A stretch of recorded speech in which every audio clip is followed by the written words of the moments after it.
povo de Deus, nós vamos hoje para a segunda fase do nosso estudo sobre salvação. Então, se você não viu, não estudou o primeiro vídeo, é possível que você não entenda o segundo. Então, eu aconselho você primeiro, veja o primeiro vídeo, depois você vem para o nosso segundo vídeo, a nossa segunda fase do nosso estudo sobre salvação. Então vamos lá, eu quero falar hoje sobre o tema o que fazer para ser salvo. Porque na primeira fase, no primeiro capítulo, nós estudamos que Jesus fez tudo, o plano está feito. Hoje eu quero falar sobre a nossa condição. O que temos que fazer? Porque pagar a gente não tem como pagar, mas temos que fazer alguma coisa. Na verdade, a primeira coisa que eu quero trabalhar com vocês, o primeiro item, é uma pergunta. Eu quero trabalhar sobre uma pergunta milenar. Essa pergunta, ela é milenar. Evangelho de Lucas, capítulo 18, versículo 18, diz assim: E certo homem importante lhe perguntou: Bom mestre, que farei para herdar a vida eterna? Essa é a grande pergunta de muitas pessoas. O que posso fazer para ser salvo? Essa é a pergunta que está na mente de milhões de pessoas. O que posso fazer para ser salvo? Em Atos dos Apóstolos, no capítulo 2, versículo 37, uma multidão de judeus fizeram essa pergunta aos apóstolos e principalmente a Pedro. A pergunta deles foi, o sentido é o mesmo, as palavras diferentes, mas eles disseram: E certo homem importante... Desculpa, vamos voltar atrás, eu li aqui o texto errado. Mas eles disseram o seguinte: Varões, o que faremos nós para sermos salvos? Esta foi uma pergunta feita no livro de Atos, capítulo 2, versículo 37.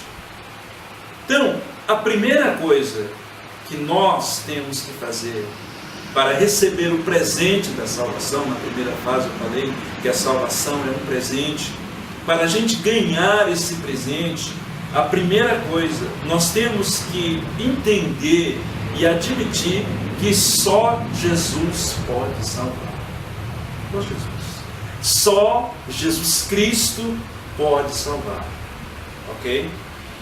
Evangelho de João, Jesus disse: Eu sou o caminho, a verdade e a vida. João capítulo 14. Eu sou o caminho, a verdade e a vida. Com essas palavras Jesus disse tudo. Eu sou o caminho do céu. Eu sou a verdade, eu sou a única verdade absoluta. Eu sou a vida eterna. Então Jesus deixou bem claro que Ele é a única fonte de salvação. Tem um outro texto que ele diz: Eu sou a porta, e se alguém tentar entrar por outra porta é ladrão e salteador.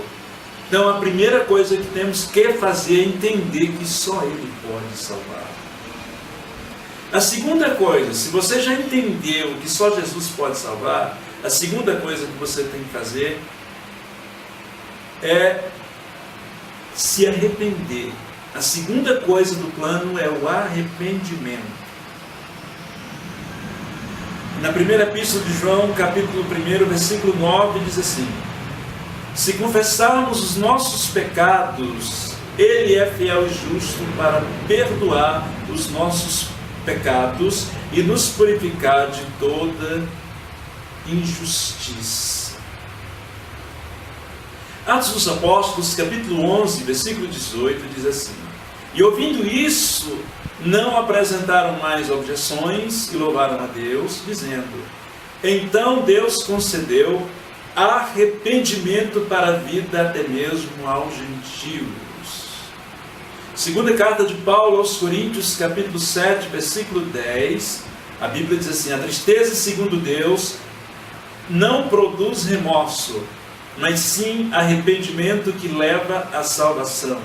E a tristeza, segundo o mundo, produz morte.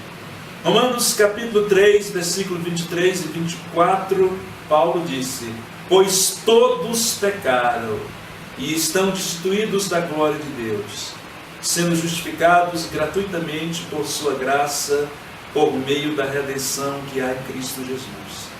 Então, meu querido, você já entendeu que Jesus é o Salvador? Então, segundo passo, se arrependa. Arrependa-se dos seus pecados. O que é arrependimento? Arrependimento é diferente de remorso. Remorso, a pessoa sente culpa porque, às vezes, aquilo que ela projetou em fazer de errado, ou fez inocentemente, não deu tão certo, de certa forma lhe causou algum prejuízo.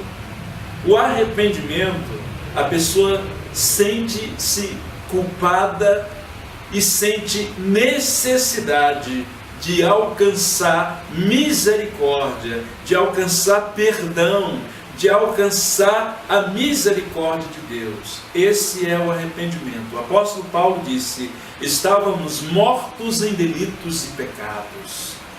A pessoa se sente culpada e uma necessidade extrema de alcançar graça e misericórdia de Deus e não voltar a praticar mais atos que a pessoa praticava. Isso é o arrependimento. Então, a segunda coisa é o arrependimento. A terceira coisa que você tem que fazer para ser salvo, se você já entendeu que só Jesus salva, se você já entendeu que precisa se arrepender, você precisa confessar. A Bíblia diz em Romanos capítulo 10, versículo 8 ao 10, foi escrito pelo apóstolo Paulo, diz: mas o que diz? A palavra está perto de você, está em sua boca e em seu coração. Isto é a palavra da fé que estamos proclamando. Se você confessar com a sua boca que Jesus Cristo é Senhor e crer em seu coração que Deus o ressuscitou dentre os mortos, será salvo. Pois com o coração se crê para a justiça e com a boca se confessa para a salvação. Então, a terceira coisa que você tem que fazer é a confissão. Essa confissão não pode ser feita com um sacerdote, com um pastor, nem um líder religioso. Essa confissão, ela tem que ser feita com o próprio Jesus Cristo. Como ela é feita? Você dobra o seu joelho e com a sua boca você confessa que você está entregando a sua vida a Jesus Cristo, que você está entregando a sua vida para Deus, e que você precisa do perdão de Deus, que você precisa da misericórdia de Deus, que você precisa da graça de Deus, que você é um pecador e precisa da misericórdia de Deus. Isso, obviamente, às vezes você pode ter dificuldade de fazer isso sozinho, é claro. Então, normalmente as igrejas evangélicas, os pastores nós temos o hábito de ajudar. Você não vai confessar o seu pecado para o pastor, nem vai contar nada para ele, você vai apenas orar com ele e ele vai te ajudar e você vai entender e será salvo em nome de Jesus. Queridos, é isso, essa é a segunda fase. Deus abençoe vocês e repito, se você teve dificuldade de entender, em nome de Jesus, veja o vídeo várias vezes e você vai entender. Deus abençoe.